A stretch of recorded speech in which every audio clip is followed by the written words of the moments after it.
returned from Israel, Saudi Arabia, and Egypt with a 10-person, 5-and-5 Senate delegation. So the Senate is working. I'm glad we have a Speaker of the House, but we had 5 Republicans, 5 Democrats, and sort of here's the takeaway. This is happening in Israel now because Iran fears reconciliation between Saudi Arabia and Israel. Building on the Abraham Accords that President Trump was able to achieve, President Biden has been working to try to get Saudi Arabia and Israel to have diplomatic ties and to recognize each other to end the Arab-Israeli conflict. That is a nightmare for Iran, for the region to come together and look forward, go to the light, not the darkness. So here's what we have to decide as a country. Let's don't let Iran win here. To our Arab allies, to our friends in Turkey, this barbaric attack on Israel by Hamas is beyond what happened in the Holocaust. I've seen the photos. It's so vicious. It's so lacking any humanity. Does it have a purpose? Yes. They filmed it so Israel had to go in. The Ayatollah wants Israel to have to take action, hoping the world will turn on Israel, call for a ceasefire, and let time pass so that the moment to reconcile between Saudi Arabia and Israel passes. It's putting pressure on our allies in Jordan, in Egypt, and in Turkey. We're saying some pretty provocative things.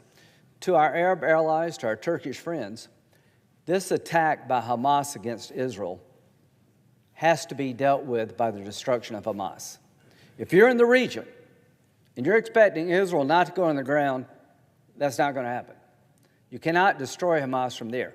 They're going in on the ground, and they're going to destroy Hamas to the best they can. The goal then is to have a Palestinian plan that would give hope to the Palestinians who've lost all hope, and to continue the reconciliation process. As long as Hamas exists, there's no hope for peace. It was mentioned in Turkey that Hamas is a liberator group. Hamas could care less about the Palestinian people. They want to destroy the Jewish people. If you don't ask me, if you don't believe me, just listen to what they say. They're not trying to achieve a better life for the Palestinian people. They're trying to kill all the Jews. That's their charter. They're religious Nazis.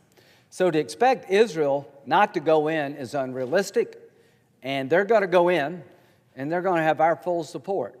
The goal is to destroy Hamas without destroying the chance for peace.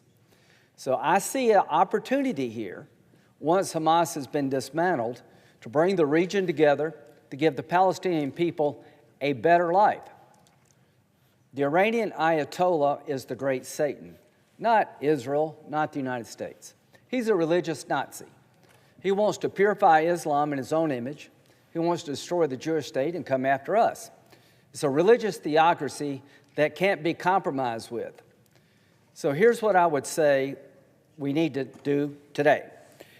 Let the Iranians know if there's a second front opened by Hezbollah against Israel, which could be devastating, we will be going to Iran to fix the problem.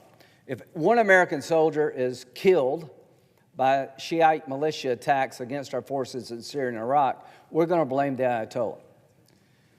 I appreciate moving the military force forward, 2 carrier battle groups, moving assets into the region. I do not want a war, but I am tired of living this way. The Ayatollah needs to know a second front means 3 fronts, that we're coming after you. We're going to destroy your ability to fund terrorism. 93% of all the money Hamas receives comes from Iran. All of their money comes from their oil industry. They're incredibly exposed to being knocked out of business. So to the members of the Senate here, we need to tell Iran clearly what happens if you escalate against America, you escalate against Israel. You will be in the crosshairs of American military response.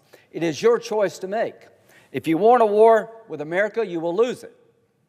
If you continue to try to throw gasoline on a fire, you're going to regret it. Anything short of a military response being real to the Ayatollah will lead to more bloodshed.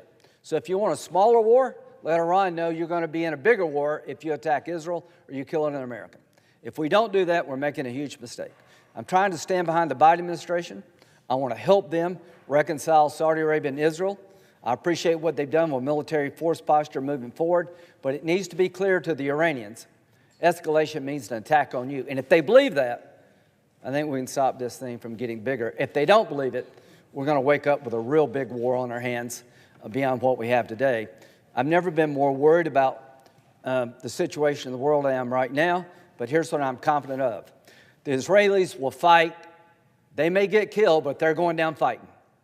There will not be a second Holocaust. The Israeli people, through their IDF, will fight anybody who tries to destroy the Jewish people. That's Hamas. They want to kill all the Jews.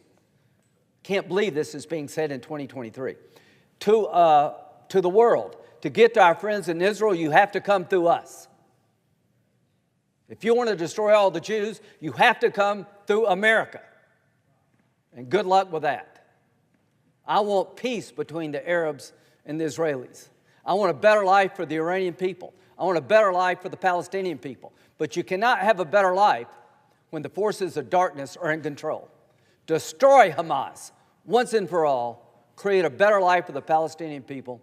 Reconcile the Arab-Israeli conflict and move forward. God bless our friends in Israel.